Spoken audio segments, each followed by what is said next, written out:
టాటరా classic రెటినాలకు world class treatment ఇప్పుడు మన బీరంగూడలో అమెరికన్ లేజర్ ఐ హాస్పిటల్స్.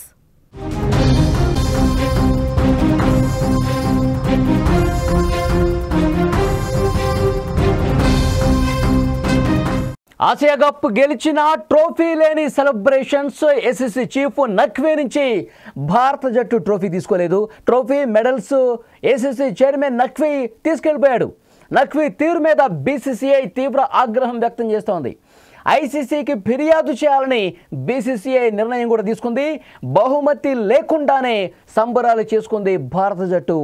మీరు స్క్రీన్ మీద చూస్తూ ఉన్నారు. నఖ్వీ మొత్తం స్టేడియాన్ని వదిలేసి వెళ్ళిపోతున్నాడు.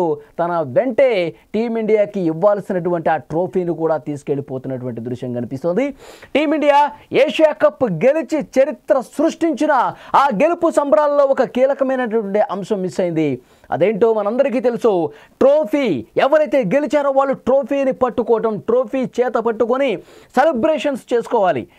ఇప్పుడు క్రికెట్ ప్రారంభమైనటువంటి ఇన్ని సంవత్సరాల్లో ఎప్పుడూ కూడా ట్రోఫీ లేకుండా విజేత సెలబ్రేషన్స్ చేసుకున్నటువంటి పరిస్థితి లేదు. ఫస్ట్ టైం హిస్టరీలో గెలిచినా సరే, సిరీస్ మొత్తం గెలిచినా సరే, ట్రోఫీ గెలిచినా సరే ఆ ట్రోఫీ లేకుండా మనం సెలబ్రేషన్స్ చేసుకున్నాం. దుబాయ్ స్టేడియంలో ఆ ట్రోఫీని గెలిచిన మన జట్టు దాన్ని అందుకోలేదు. ప్రస్తుతం ట్రోఫీ ఎక్కడుంది, ఎక్కడ పెట్టారు, మనకు రావాల్సినటువంటి ట్రోఫీని మనకు ఇవ్వకుండా ఎక్కడ దాచేశారు, ఇప్పుడు ఎక్కడుంది ఆ ట్రోఫీ అనేది పెద్ద ప్రశ్నగా మారిపోయింది. టీమిండియా గెలిచాక ఏసీసీ చైర్మన్ మోసిన్ నఖ్వీ నుంచి ట్రోఫీని అందుకోవటానికి మనం తిరస్కరించేశాం. నఖ్వీ ట్రోఫీ ఇస్తే మేము తీసుకోం. అతను ఒక పాకిస్తాన్ మంత్రి. పాకిస్తాన్లో భారత్కి వ్యతిరేకంగా ఎన్నో కార్యక్రమాలు చేశాడు. ఆపరేషన్ సింధూర్ సమయంలో భారత్కి వ్యతిరేకంగా మాట్లాడాడు. రక్తంతో తడిసినటువంటి ఆ చేతులతో మాకు ట్రోఫీని ఎలా ఇస్తాడు? అలాంటి రక్తపు చేతులతో ట్రోఫీని అందుకోవటానికి మేము సిద్ధంగా లేము. మీరు వేరే ఎవరికైనా ఆ ట్రోఫీని అప్పగించి మాకు ఇప్పించండి, మేము తీసుకుంటాం. పాకిస్తాన్ మంత్రి చేతుల మీదుగా మేము తీసుకోము, ససేమిరా అని చెప్పాము. భీష్మించుకొని ఒక పక్కకి నిలబడి ఉన్నాం. కానీ ఆ మంత్రి ఏం చేశాడు?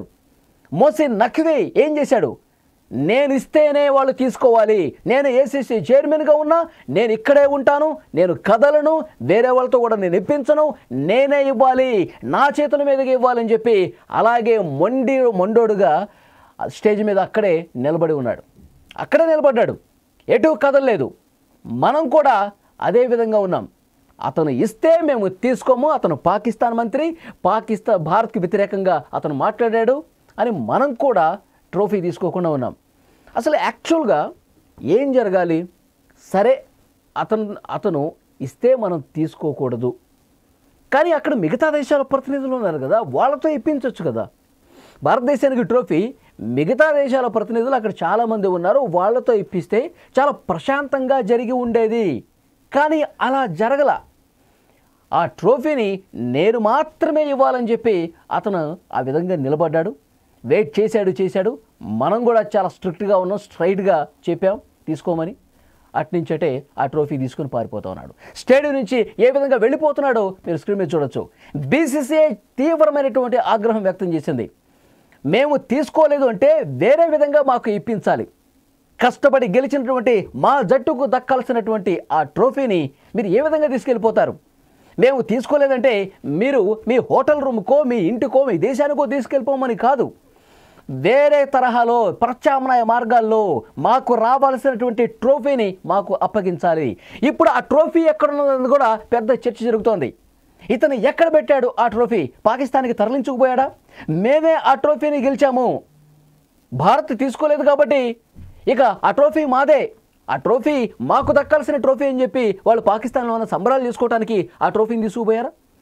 లేదంటే మోసిన్ నఖ్వీ ఆ ట్రోఫీని తన ఇంట్లో ఏమైనా దాచేసుకున్నాడా? ఎవరికీ అర్థం కావట్లేదు. ఐసీసీకి మనం కంప్లైంట్ చేయాలని చెప్పి ఆలోచన చేస్తూ ఉన్నాం. నవంబర్లో జరిగే అంతర్జాతీయ క్రికెట్ కౌన్సిల్ సమావేశంలో ఈ విషయంపై ఫిర్యాదు చేస్తామని నఖ్వీని ఏసీసీ పదవి నుంచి తొలగించేందుకు ప్రయత్నం చేస్తామని కూడా బీసీసీఐ చెప్తోంది. ఫైనల్గా ట్రోఫీ లేకుండానే భారత ఆటగాళ్ళు ఎంత ఉత్సాహంగా సెలబ్రేట్ చేసుకున్నారో మీరు చూశారు. గత 2 రోజులుగా సెలబ్రేషన్స్ ఏ స్థాయిలో మనం చేసుకున్నాం. కష్టపడి సాధించినటువంటి ఆ ట్రోఫీ మన చేతుల్లోకి రాకపోయినా ఆ ట్రోఫీ మనతోనే ఉన్నట్టుగా మనం ఊహించుకొని గొప్పగా సెలబ్రేషన్ చేసుకున్నాం. ఇంకా ఉత్సాహంగా ఎడిట్ చేసి ఒక ట్రోఫీని చేత్తో పట్టుకున్నట్టు మన ప్లేయర్స్ అందరూ కూడా సంబరాలు చేసుకున్న పరిస్థితి. పాకిస్తాన్ మంత్రి ఏసీసీ చైర్మన్గా ఉన్నాడు, పీసీబీ చైర్మన్గా ఉన్నాడు. అతని చేతులతో తీసుకోవటం ఇష్టం లేక మనం ఈ విధంగా సెలబ్రేషన్ చేసుకున్నాం. కానీ వాడికి బుద్ధి ఉండాలి కదా. వాడికి నిజంగా బుద్ధి ఉంటే, జ్ఞానం అనేది ఉంటే, గెలిచిన జట్టుకు ఇది దక్కాలి అన్న ఆలోచన వాడు చేసుంటే మనకి ఏదో రకంగా ట్రోఫీ ఇచ్చేవాళ్ళు, ఏదో రకంగా ట్రోఫీ మన చేతికి వచ్చి ఉండేది. కానీ పాకిస్తాన్లు అంటే మెంటల్ వెధవులు కదా, పాకిస్తాన్ అంటే పనికి మాలినటువంటి వెధవులు కదా. వాళ్ళ ఆలోచన విధానం అంతే, భారత్ను ఎప్పుడెప్పుడు తక్కువ చేద్దామా, భారత్ను ఎప్పుడెప్పుడు ఇబ్బంది పెడదామా, ఇలాంటి ఆలోచనతోనే ఉంటారు. అందుకే మనకు దక్కాల్సినటువంటి పథకాలన్నీ, మనకు దక్కాల్సినటువంటి ట్రోఫీని అంతా కూడా తీసుకుపోయి 5 స్టార్ హోటల్లో ఎక్కడ మంచం కింద ఏమన్నా దాచేసారాము. వాడు హోటల్ రూమ్కి తీసుకుపోయి ఎక్కడో మూల దాచేసి ఉంటాడు. అదే అర్థమవుతుంది. ఎవరికి కనపట్ల ఆ ట్రోఫీ ఎక్కడుందని చెప్పి వెతుక్కునే పరిస్థితుంది. ఐసీసీ కూడా చాలా సీరియస్గా ఉన్నట్టుగా తెలుస్తోంది. నఖ్వీ వ్యవహరించిన తీరు మీద ఆగ్రహం వ్యక్తం చేసినట్టుగా సమాచారం వస్తుంది. బీసీసీఐ కూడా కంప్లైంట్ ఇచ్చిన నేపథ్యంలో మరి ఎలాంటి సీరియస్ యాక్షన్ తీసుకుంటారు? ఏసీసీ చీఫ్ పదవి నుంచి నఖ్వీని తొలగించాలని చెప్పి మనం చాలా బలంగా డిమాండ్ వినిపిస్తూ ఉన్నాం. మరి ఐసీసీ ఆ రకమైనటువంటి చర్యలు తీసుకుంటుందో లేదో చూడాలి.